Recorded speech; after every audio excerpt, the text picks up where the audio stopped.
नवीन व्हिडिओसाठी चॅनलला like, comment, share, subscribe करायला विसरू नका. नमस्कार विद्यार्थी मित्रांनो, नर्सिंग नोट्समध्ये आपले स्वागत आहे. तर आजच्या व्हिडिओमध्ये आपण बघणार आहोत पाठीच्या कणाचा अस्थिभंग. पाठीच्या कणाचा अस्थिभंग म्हणजे काय? तर पाठीच्या कणाचा अस्थिभंग म्हणजे स्पायनल फ्रॅक्चर, म्हणजेच कणा मोडणे किंवा पाठीच्या हाडाला इजा पोचणे होय. पाठीच्या कणाच्या अस्थिभंगाचे प्रकार बघूयात.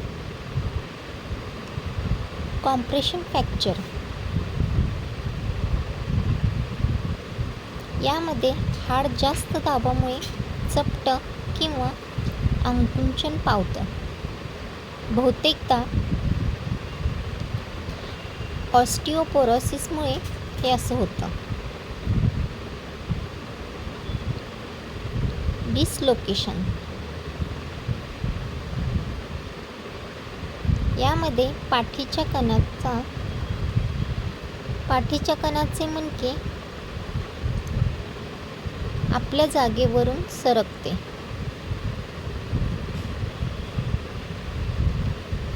तिसरा आहे फ्रॅक्चर डिसलोकेशन.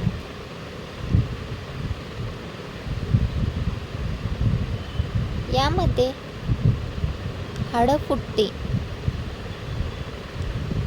आणि मणके जागेवरून सरकते.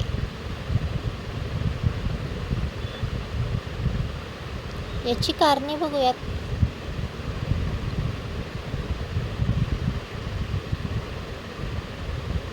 गंभीर अपघात झाल्यामुळे,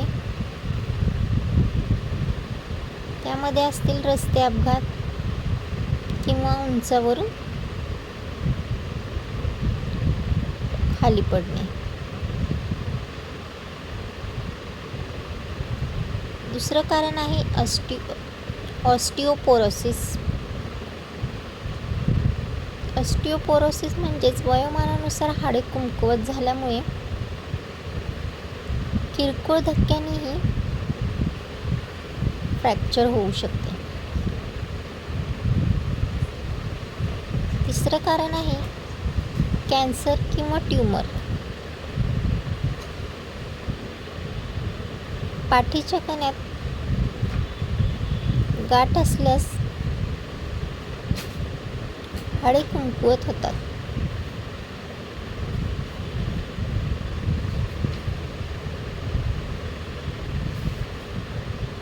नेक्स्ट आहे खेळातील दुखापत. गर्दीच्या खेळामध्ये किंवा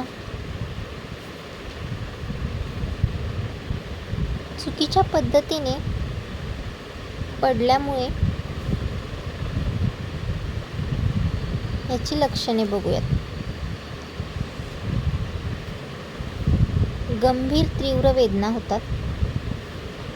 या वेदना पाठीत किंवा मानेमध्ये असह्य वेदना होतात.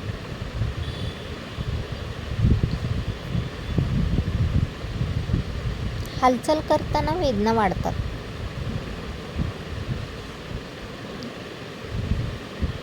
दुसरं लक्षण आहे बधिरता किंवा मुंग्या येणे. नमनेस, टिंगलिंग, हात, पाय किंवा बोटांमध्ये संवेदना कमी होणे. तिसरं कारण आहे अशक्तपणा म्हणजेच वीकनेस. हात किंवा पाय हलवताना ताकद न मिळणे.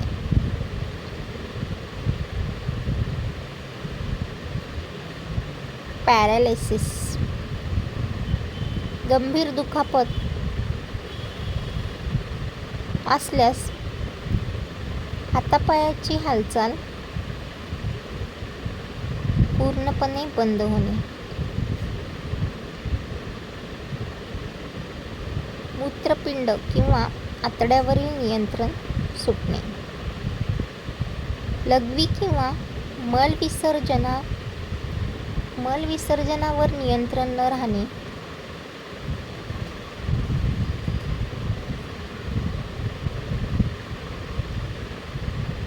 निदान बघूयात. हा अस्थिभंग कसा झालाय, कशावरून समजते तर एक्सरे, हाडाची स्थिती पाहण्यासाठी एक्सरे काढावा लागतो, CT स्कॅन, मणक्याची रचना आणि हाडाचे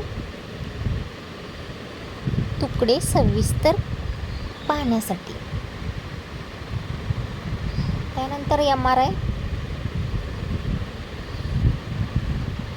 मज्जारज्जू म्हणजे स्पायनल कॉर्ड आणि नसांना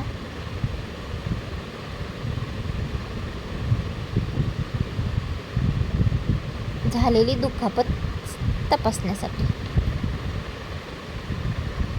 वैद्य आणि शल्यचिकित्सा उपचार बघूयात. इमोबिलायझेशन, रुग्णाची हालचाल पूर्णपणे रोखण्यासाठी बॅक ब्रेस, सर्व्हायकल कॉलर किंवा TLSO ब्रास वापरणे.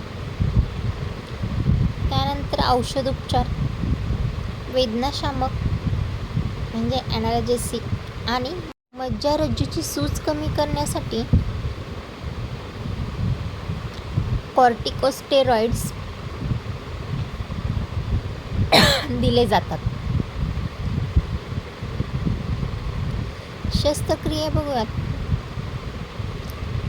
जर मणका अस्थिर असेल किंवा नसांवर दाब येत असेल तर स्पायनल फ्युजन किंवा डिकम्प्रेशन सर्जरी केली जाते.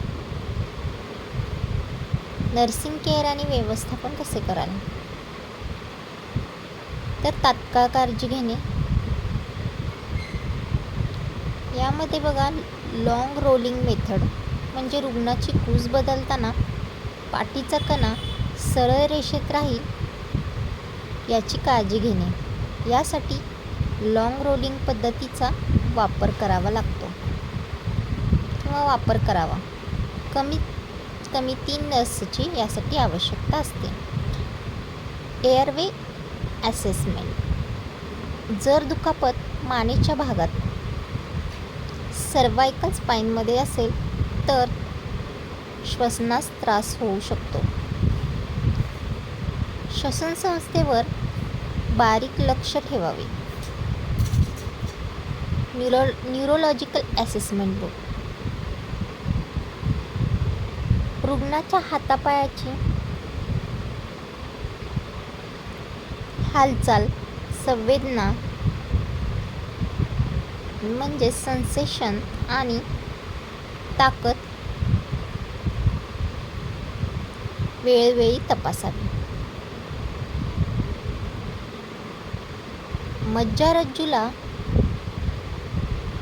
म्हणजे स्पायनल कॉर्डला धक्का लागल्याची लक्षणे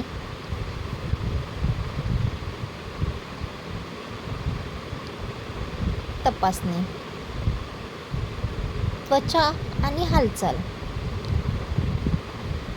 रुग्ण बराच काळ बेडवर पडून राहणार असल्याने बेड सोर टाळण्यासाठी दर 2 तासांनी लॉंग रोलिंग करून पोझिशन बदलावी. एअर मॅट्रेसचा वापर केला गेला पाहिजे. एलिमिनेशन, मूत्राशयाचे नियंत्रण सुटल्यास